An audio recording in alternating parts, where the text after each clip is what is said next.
Oi pessoal, eu sou a Bruna e esse é o Letras na Rede.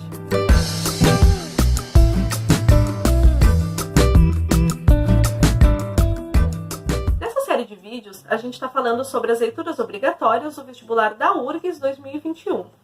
E hoje vamos tratar sobre Uma Visita de Alcebiades, que é o penúltimo conto do livro Papéis Avulsos, de Machado de Assis. Antes de analisar o conto propriamente dito, eu acho importante comentar a nota F.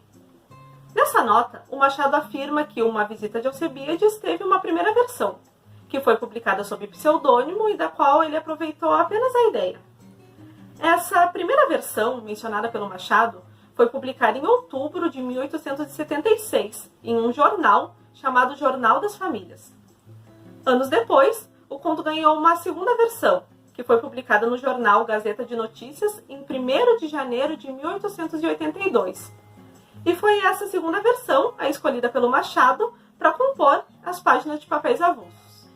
Dito isso, a gente pode passar agora então para a análise de Uma Visita de Alcebiades. O conto é narrado em primeira pessoa e é apresentado na forma de uma carta, datada de 1875 e escrita pelo desembargador X para o chefe de polícia da corte.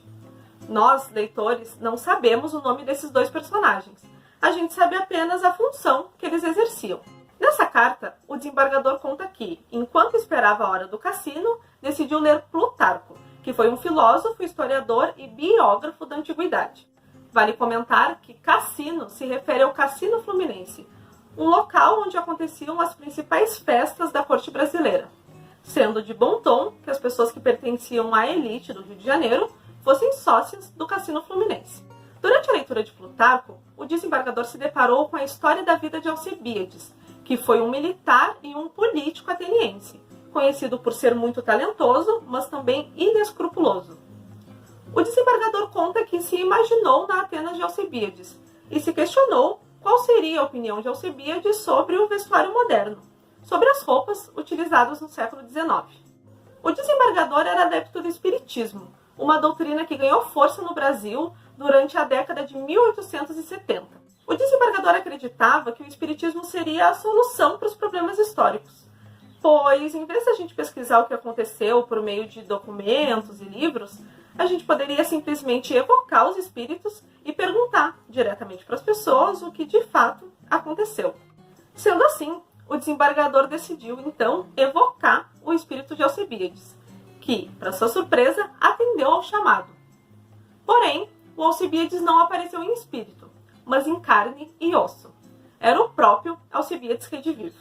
Com isso, o desembargador desistiu de perguntar a opinião do Alcebiades sobre o vestuário moderno, e acabou por ficar respondendo, em grego, a tudo que o Alcebiades lhe perguntava. Contudo, com o decorrer da conversa, o desembargador começou a ficar com medo de que, da mesma maneira que o Alcebiades chegou até ele também pudesse encontrar o Alcebiades na eternidade. Ele ficou com medo de morrer. Então, para tentar se livrar do Alcebiades, o desembargador disse que iria a uma festa. Mas o Alcebiades disse que gostaria de ir nessa festa também. O desembargador, claro, não gostou nada da ideia e disse que o Alcebiades nem conseguiria entrar na festa, porque ele estava trajado à antiga. Ou seja, ele estava com as roupas da sua época, de 400 anos antes de Cristo. Diante disso, o Alcebiades argumentou que ele poderia pegar alguma roupa emprestada. O desembargador, querendo sair logo de casa, pois acreditava que na rua seria mais fácil de fugir, acabou aceitando a proposta. Então, o Alcebiades pediu para que o desembargador se vestisse primeiro, para que ele pudesse olhar e imitar a maneira dele se vestir. Ao ver que o desembargador usava calças, o Alcebiades perguntou por que ele estava com aqueles 2 canudos de pano. O desembargador disse que era por decoro e por comodidade. Depois, o Alcebiades perguntou por que usar uma cor tão feia, o preto. E o desembargador disse que a cor era feia, mas era séria.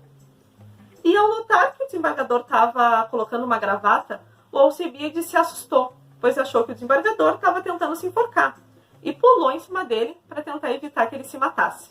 Ao ver o desembargador todo vestido de preto, o Alcebiades disse que aquela sociedade deveria ser muito melancólica, que na sua época as pessoas eram muito mais alegres. E depois ficou ainda mais consternado quando viu o desembargador colocar uma casaca também na cor preta. Assim, o Alcebiades perguntou se o traje já estava completo, e o desembargador respondeu que não, que ainda faltava um último item, o chapéu. O Alcebiades ficou esperançoso, pois acreditava que esse último item poderia salvar o resto da roupa. Porém, depois que o desembargador colocou o chapéu, o Alcebiades cambaleou e caiu. Ele havia morrido pela segunda vez. No final da carta, o desembargador solicita que o chefe de polícia da corte, a quem a carta era dirigida, providenciasse a remoção do cadáver e procedesse com o corpo de delito.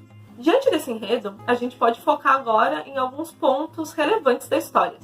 Primeiro, é importante o fato do Machado, assim como fez em outros contos do Papéis Avulsos, ter incorporado um outro gênero textual ao conto, no caso, o gênero epistolar, a forma de carta.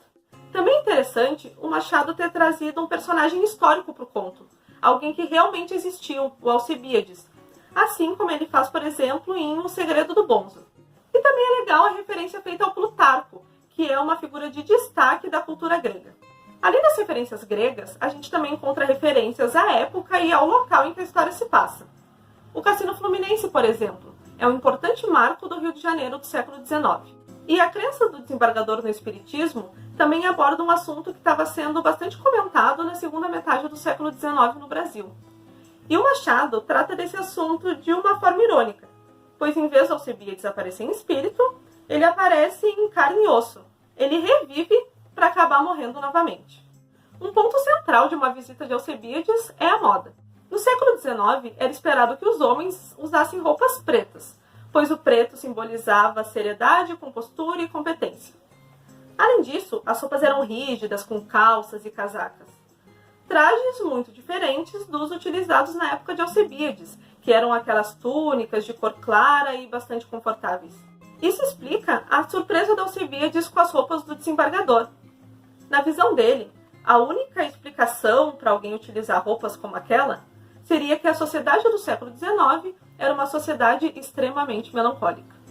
Ao se chocar com as roupas do desembargador e acabar morrendo, a gente percebe que o Alcebiades, por mais que tenha essa suposta alegria da antiguidade, acaba, em alguma medida, sendo derrotado pela melancolia do século XIX. Nesse sentido, a gente pode interpretar a moda como uma maneira de demonstrar essa melancolia, essa seriedade, de demonstrar o modo de viver em um século cheio de normas, não apenas no que se refere ao vestir, mas também em relação ao comportamento de uma maneira geral.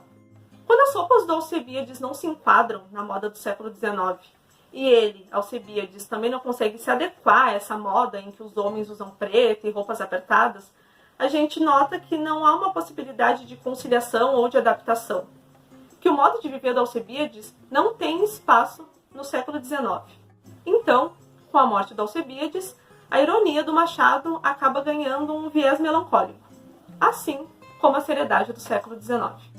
Bom, pessoal, sobre uma visita de Alcebiades é isso, eu espero que vocês tenham gostado. E se vocês tiverem qualquer dúvida, é só deixar aqui nos comentários, que no final da série sobre papéis avulsos, a gente volta para responder as perguntas de vocês. Até mais! Não esqueça de conferir os outros vídeos da série e de seguir o Letras na Rede aqui no YouTube e também no Instagram, no Twitter e no Facebook, pelo @Letras na Rede. Deixe nos comentários as suas dúvidas e perguntas sobre esse conto ou sobre a obra do Machado de Assis. Ao final da série sobre papéis avulsos, voltaremos para responder suas perguntas.